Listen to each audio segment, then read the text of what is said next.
नमस्कार, खबरें जारी न्यूज 24 पर मैं हूं आपके साथ मकसूद खान। खास पेशकश में इस सवाल का जवाब तलाशने की कोशिश करेंगे, क्या दिल्ली दिलाएगा दलित वोट? क्योंकि सियासत में भले ही कहा जाता हो कि दिल्ली का रास्ता उत्तर प्रदेश से तैयार होता है, लेकिन यूपी के गढ़ को जीतने के लिए दलित वोट बैंक की अहमियत से भी इनकार नहीं किया जा सकता। और 2024 के मुकाबले के लिए सभी दल दलित और पिछड़ों पर फोकस होते दिख रहे हैं। बात चाहे एनडीए गठबंधन की हो या फिर इंडिया अलायंस की, ये दोनों ही धड़े दलितों के सहारे दिल्ली पर कब्जे की तैयारी कर रहे हैं। लेकिन उत्तर प्रदेश में मायावती एक ऐसा फैक्टर है जो किसी भी समीकरण को बदलने का मादा रखती है। तो आइए आज आपको यूपी का दलित सियासी समीकरण समझाने की हम कोशिश करते हैं और यह भी बताते हैं कि यूपी के दलित वोटर्स दिल्ली जिताने की कितनी ताकत रखते हैं।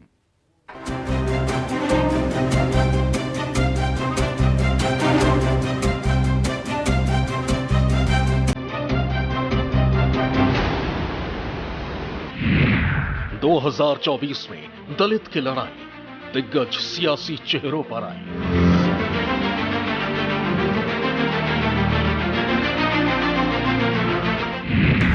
यूपी में कभी इधर कभी उधर दलित वोट बैंक जाएगा किधर?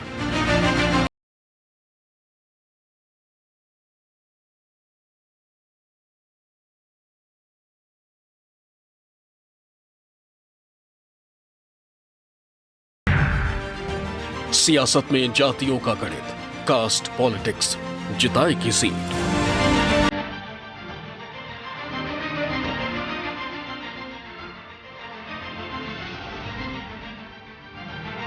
जब जब देश में चुनावों की सरगर्मी शुरू होती है, तब तब उत्तर प्रदेश की सियासत में जातियों का गुणागणित शुरू हो जाता है। यूपी के रास्ते दिल्ली की सियासत को नापने की कोशिश करने वाली हर पार्टी चुनावी मौसम में ओबीसी और दलित वोट बैंक को अपने पाले में करने के लिए हर मुमकिन कोशिश में जुट जाती है। और इस बार भी 2024 लोकसभा चुनावों की सुबुगाहट के साथ ही उत्तर प्रदेश में दलित वोट बैंक को साधने की बड़ी कवायद शुरू हो गई। यूपी एक ऐसा राज्य है जहां पर चुनाव में मुद्दे काम करे या ना करे, जातियां जरूर काम करती हैं। चुनाव के मैदान में विधायक या सांसदी के लिए जो उम्मीदवार मैदान में है, उसको वोट करने से पहले वोटर ये देखता है कि वो उसकी जात का है या नहीं। कैंडिडेट कितना योग्य है, ये शायद उसके लिए मायने नहीं रखता। 2014 के लोकसभा चुनाव में मोदी लहर ने उत्तर प्रदेश में जातियों के इन तमाम बंधनों को तोड़ दिया। लेकिन 2017 के बाद एक बार फिर से उत्तर प्रदेश की सियासत में जातियों के सहारे समाज को बांटने का काम तेज हो चला।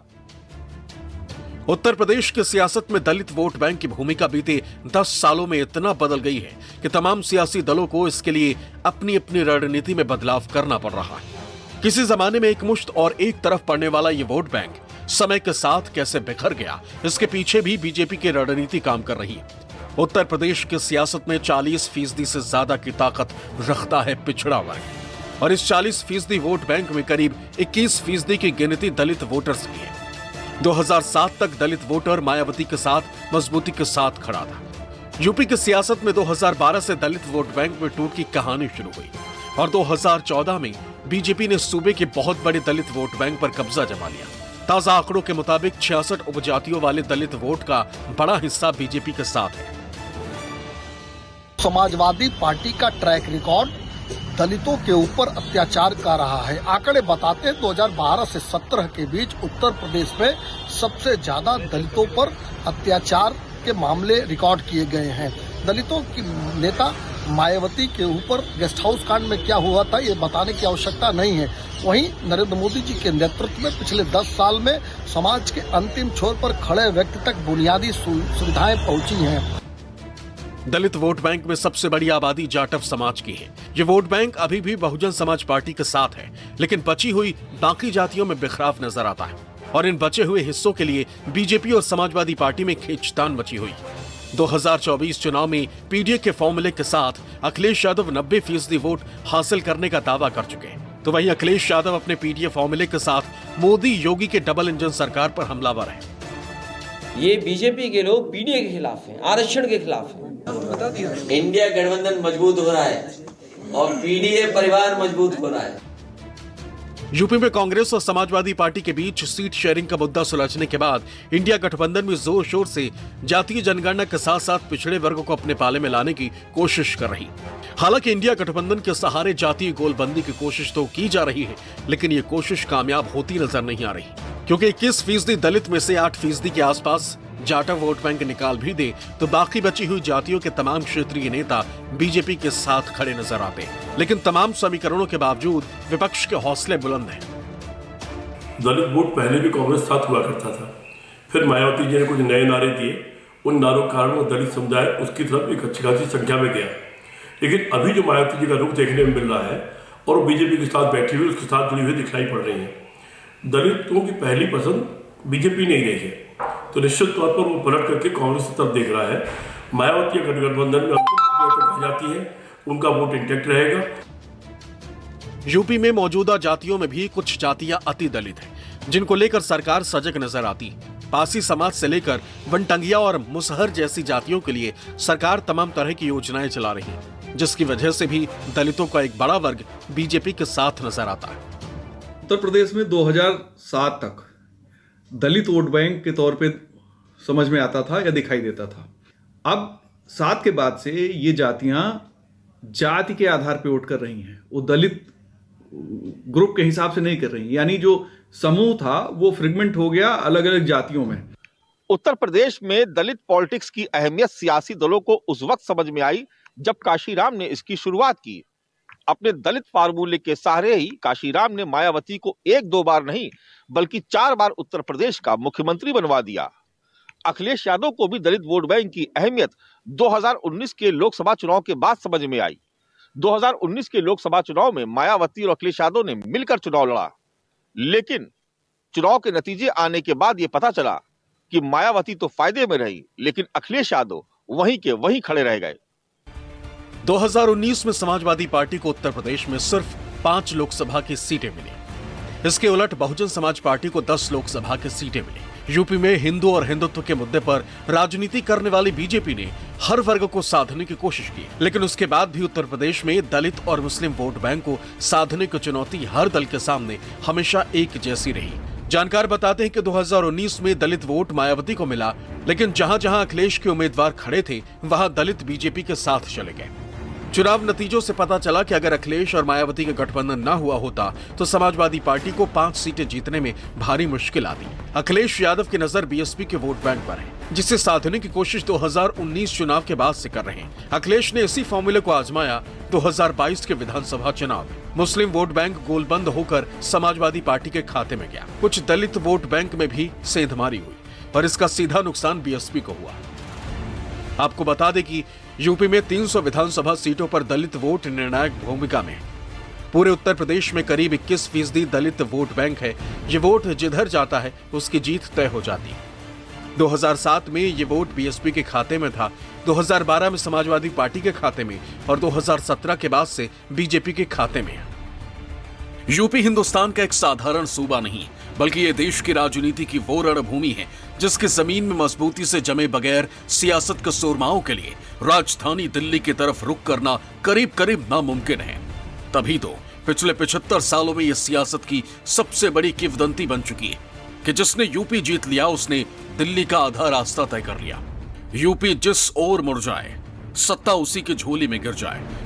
यूपी जिस पर मोहर लगा ले उसकी सरकार बन जाए। बीएसपी प्रमुख मायावती का बयान, जिसमें उन्होंने इशारों में वो कह दिया जिसने बीजेपी और उसके सहयोगी दलों के टेंशन के मीटर को अप कर दिया। जिस यूपी में इस बात की चर्चा जोरों पर थी कि एनडीए विपक्षी सूरमाओं को सियासी दंगल में पटक देगी, वहीं मायावती के एक बयान ने सियासी गुणागणित बिगाड़ कर रख दिया। आखिर क्या कहा है मायावती ने, आप भी सुनिए। विपक्ष के गठबंधन में बीएसपी सहित अन्य जो भी पार्टियां शामिल नहीं हैं, उनके बारे में किसी को भी बेफजूल कोई भी टीका टिप्पणी करना उचित नहीं है, क्योंकि भविष्य में देश व जनहित में कब किसको किसी की भी ज़रूरत पड़ जाए ये कुछ भी कहा नहीं जा सकता है। अर्थात फिर ऐसे लोगों को व पार्टियों को भी काफ़ी शर्मिंदगी उठानी पड़े, ये ठीक नहीं है। अगर 2019 यूपी लोकसभा चुनाव में वोट शेयर की बात करें तो बीजेपी को 49.6% वोट मिले। दूसरे नंबर पर मायावती की बीएसपी रही, जिसे 19.3% वोट मिले। तीसरे नंबर पर अखिलेश यादव की समाजवादी पार्टी को 18% वोट मिले। चौथे नंबर पर कांग्रेस रही, जिसे महज 6.3% ही वोट शेयर ही मिल पाया। वहीं अन्य के खाते में 6.8% वोट गए। मायावती कभी दलित और मुस्लिम वोट बैंक के साथ अकेले दम पर सत्ता में नहीं आई। एक बार सपा तो 2 बार बीजेपी को बैसाखी बनाकर सीएम बनी। पूर्ण सत्ता के लिए उन्हें सवर्णों और खास तौर से ब्राह्मणों का सहारा चाहिए था, तो वो 2007 में पूर्ण बहुमत की सरकार बनाने में कामयाब रही है। ब्राह्मणों के वर्चस्व के बाद दलित खुद को मायावती की सरकार में ठगा हुआ महसूस करने लगा, लेकिन तब तक वो विकल्पहीन था। मायावती के सत्ता जाने के बाद सवर्ण और खासकर ब्राह्मण समाजवादी पार्टी की तरफ शिफ्ट हो गया, लेकिन बहन जी सर्व समाज के फॉर्मूले से अपने को अलग नहीं कर पाई और इसी का फायदा बीजेपी को 2014 और फिर 2019 के लोकसभा चुनाव में मिला। गैर जाटव दलित 90% तक बीजेपी और मोदी की तरफ शिफ्ट हो गया। बहरहाल बीजेपी बीते 1 दशक से सवर्णों के साथ पिछड़ों और दलितों के वोट बैंक को मिलाकर राज कर रही है और दलितों के सहारे ही वो अपने वोट प्रतिशत को 48% से भी ज्यादा तक ले जाने में कामयाब रही। जब जब देश में चुनावों की सरगर्मी शुरू होती है, तब तब उत्तर प्रदेश की सियासत में जातियों का गुणागणित शुरू हो जाता है।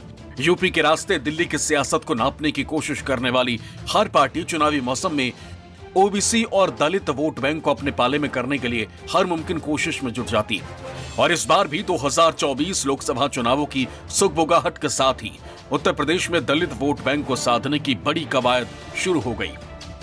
यूपी लोकसभा में आरक्षित सीटों की संख्या 17 है, जबकि करीब 21% दलित वोट ज्यादा सीटों पर निर्णायक भूमिका में है। दलितों में सबसे ज्यादा संख्या जाटव समुदाय की है। 2014 में बीजेपी यहां से सभी 17 सीटें जीतने में कामयाब हुई थी, जबकि 2019 के चुनाव में बीजेपी को 15 सीट मिली थी। यूपी की सियासत का एक सच और भी है, दलित आबादी एकमुश्त भी किसी दल के पास आ जाए तो भी चुनाव जितवाने की ताकत नहीं रखती है। यही वजह है कि मायावती को भी बहुजन समाज के फॉर्मूले को छोड़ सर्वजन के फॉर्मूले पर आना पड़ा और यही फॉर्मूला बीजेपी का भी है, जिसमें अगड़ी जातियों के साथ पिछड़े और दलित वोट बैंक का बड़ा हिस्सा उसे 2014 से आप पराजय बनाए हुए है। लखनऊ से मानस श्रीवास्तव के साथ ब्यूरो रिपोर्ट, न्यूज़ 24। बीजेपी से दोबारा टिकट मिलने पर सांसद मनोज तिवारी ने पार्टी का आभार जताया। उन्होंने ये भी कहा कि उन्हें पार्टी ने टिकट दिया, वो बहुत बहुत आभारी हैं, लेकिन किसी का टिकट कटा नहीं है, सभी को दूसरी और जिम्मेदारियां दी जाएंगी। मनोज तिवारी जी इस वक्त हमारे साथ हैं। सर, सबसे पहला सवाल कि केजरीवाल सरकार आज 10वां बजट अपना पेश कर रही है, राम राज्य की अवधारणा पर बजट है।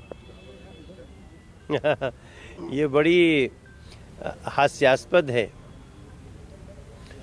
मैं ये नहीं सोच पा रहा हूँ कि अगर अरविंद केजरीवाल जी का 10वां बजट राम राज्य की अवधारणा पर है तो अब तक के बजट क्या थे?